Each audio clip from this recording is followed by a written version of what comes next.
Hey, what's going on, my fellow descendants? Pretty much what I want to do is go over some of the changes they made in the game, then go over the weapon buffs that they made and some of the changes they made to, the weapons primarily. There's some cool stuff that I saw. So first of all, there's the content improvements, which these are pretty much based around dungeon penalties and the modifiers for like the invasions. So I didn't ever notice any of these. I've been doing fine.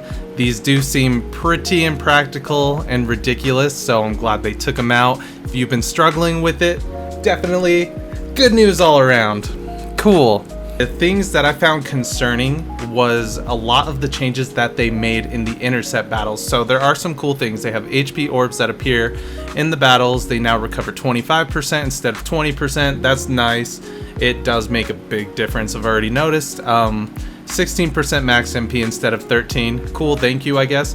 But then they lowered the difficulty of normal and hard Dead Bride. So they're kind of starting to nerf things into the ground, and it's got me concerned. Quite frankly, like, I loved the challenge of these bosses, that when I would have to get the next one to unlock that next level of difficulty or the next chapter of the game, I loved that there was a challenge. And they nerfed Pyromaniac last week. Now they're nerfing Dead Bride.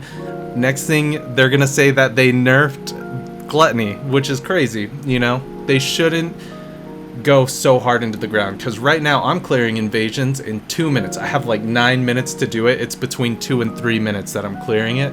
So I am not too big of a fan of these nerfs, but I do understand that there's a lot of new players that find it a little too difficult to get through. So also on the Dead Bride, they decreased the frequency of teleport while frenzied. That's cool. I mean, I saw the pattern. She would teleport to you, and then she would teleport once away. So maybe they just took one of them out, because it is redundant, kind of wasting time. They decreased the range of her bubble, decreased the part HP of the amplifier. I don't know what that meant. But they lowered the difficulty of normal hanged man, which that's a huge wall, and that was such an achievement to get through that so I could be into hard, and I don't like that change. I'm sorry if you're struggling and you're rejoicing over this. I really hate that they're nerfing all of these bosses. They're like the end game content. Now they're just gonna make them harder or easier for everybody. I'm not too big of a fan, considering me among many other players who are clearing these hard mode bosses in 5 seconds. I know not everybody's doing it, but it's still like, think about when you get to that point, then what am I supposed to do? So yep, they greatly reduced the part HP of the charger, so the thing that came out of his mouth when he was frenzied. Greatly reduced the damage of all of his attacks. Thunder Wave, Charging Laser, Thunderbolt skill that occurs while frenzied, the duration of the electric cannon, that did need to happen. So they could have just done that and it would have been fine. Lowered the difficulty of the Deception Transmitter Defense mission at the Sterile Land Rockfall. Okay, that's crazy. Had no idea. Oh, knockdown damage will not occur in a row when damaged by traps, which is awesome. Like the boss from the Sepulchre, he just keeps like popping all of those fire pots off. Just boom, boom, juggling you around the map. So awesome, that won't happen anymore. Monsters spawn faster in the extermination mission of the hard infiltration operation Echo Swamp Seed Vault. That sounds like the new best XP farm. I'm gonna test that right after this. The data collection mission of the hard infiltration operation has been changed to a traversal mission. Boo. Wait, yeah, actually, yeah, data collection, that was so goofy. And the Invasion Legion of Immortality, the maximum distance for feeding artificial brains to the quantum. Cool, that's nice. Nice little quality of life change. Escape menu can be activated during the, down but not out state. That's pretty awesome. So when you're down, or you're trying to leave and then you get downed, now you can leave. The default value is now, the aim assist setting for controllers. So I didn't experience this at all, but it sounds like it was a pain in the ass. 50 instead of 80, so it was going to their their gut rather than those precision weak point spots, but now you should have a significant easier time. Every weapon except sniper rifle has been changed to 100 meters on aim assist. It reactivates faster when targeting multiple enemies. Okay, I kind of don't care about a lot of these. Camera auto rotate to trigger has been changed to 4 meters or above. Weaken the pull strength of crosshair towards the center of an enemy. Awesome, congratulations controller players. Decrease the duration of aim assist when trying to target another monster. Director's comments, he's just saying there's been feedback about it, we improved it. It was towards a nearby monster, focuses on the enemy's torso when you want to attack their weak points. That's exactly, yep, that's what I was saying here.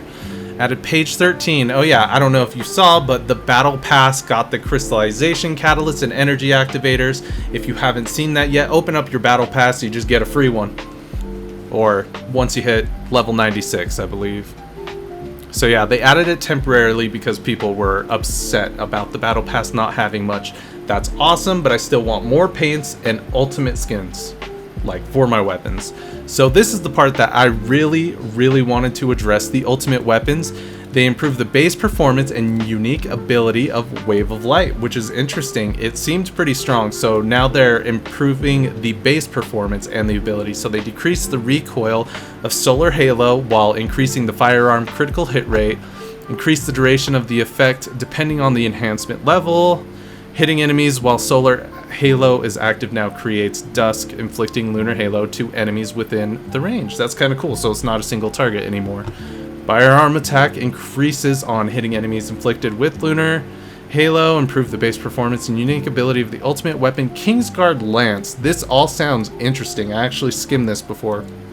So the base fire rate of the weapon itself has been increased, and they decreased the base time it takes to charge. So now it will charge faster, giving you that full damage, and you can place up to 3 of those Guardian Lances, and the Lances will automatically attack enemies. So before you had to shoot these pylons in order for it to like pulsate some damage, but now you can set up to 3 of them, and they will just keep continually doing damage. So now it actually makes sense to use. Whether it's actually viable and strong, we'll see. So the damage interval of the lance is now affected by the fire rate, and increase the duration of the Guardian Lance depending on the enhancement level. That's cool, that's helpful. I'm gonna try this out. Increase the duration upon hit and damage range of the Guardian Lance, with the maximum possible increase in range being limited. Improve the base performance and unique ability of the ultimate weapon, Executor. Okay, before we get into the Executor and the shotgun, this probably, I'm gonna build it. It probably won't be good because shotguns as a whole need a buff. So I'll try it, I'll build it, we'll see how it comes out. I'm sure other YouTubers out there are going to have their own builds too. So yeah, the Guardian Lance sounds really cool. I want to try that out, maybe do some defense missions, see how quickly I can farm those out with that weapon, and see where else it might be viable. So the shotgun. Executor, let's see. Increase the base hipfire accuracy and aim shot accuracy of Executor. When the Executor's exaltation effect is active, failing to hit all fired bullets will no longer decrease the amount of stacks, which is awesome because they also changed it. I looked in game, I'll add it in here for some clips, I guess. I should have had that up and ready to go, but what it does, it has 33% crit hit chance and damage per stack up to 3 stacks. So you can get 100% crit rate, and then you can get 100% crit hit damage added on, and then weak point damage still applies, and you're getting like a -3% defense, which can stack with the Nazistra's Devotion. There's just a lot of possibilities you can do with that. So they decreased the maximum stacks. I think it just used to be 5 or something. So you only have to get 3 stacks. It has increased accuracy and firearm critical hit rate based on the adjusted maximum stacks of the effect.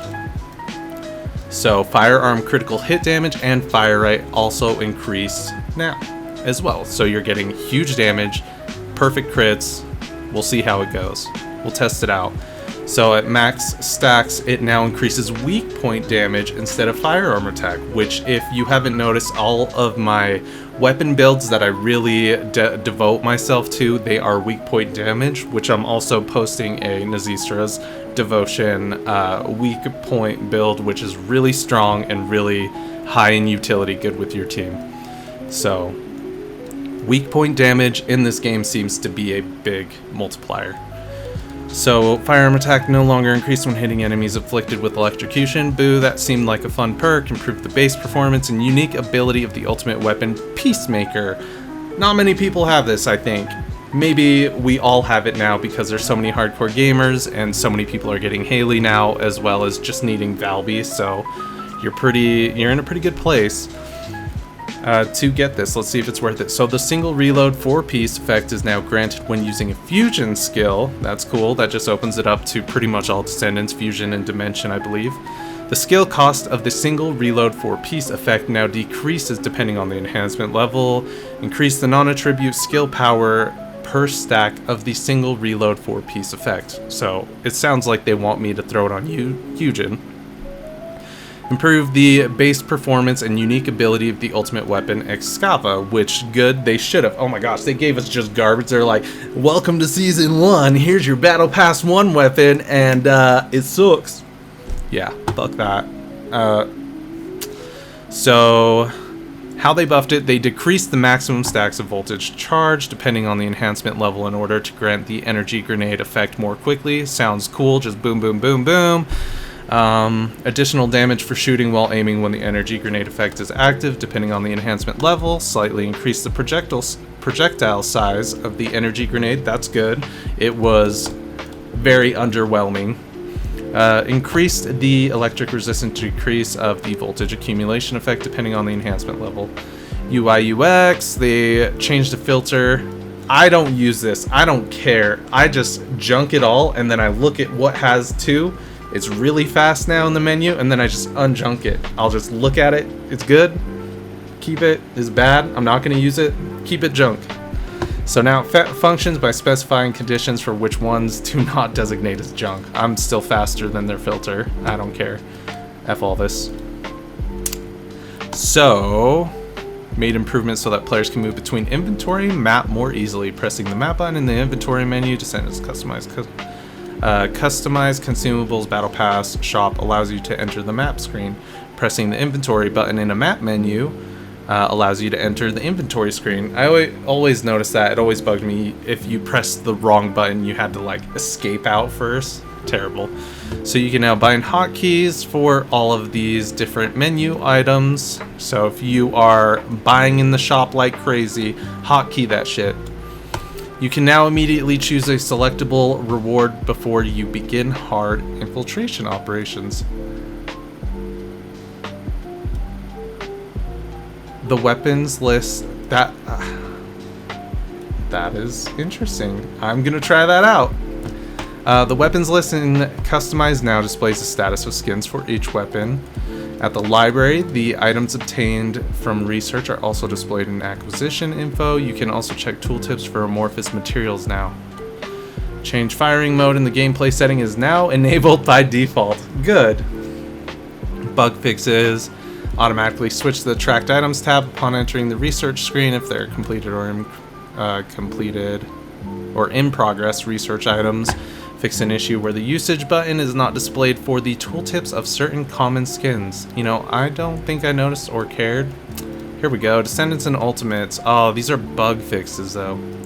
The effect remains if Ajax barrier is immediately destroyed. Haley uses Xena skill. Movement speed, current weapon rather than her unique weapon. This allows the RK pacemaker effect of the inversion reinforcement to be properly applied. That sucks. If the max HP of an ally healed by Eugen is less than 1, the amount of recovery is now calculated based on the targets.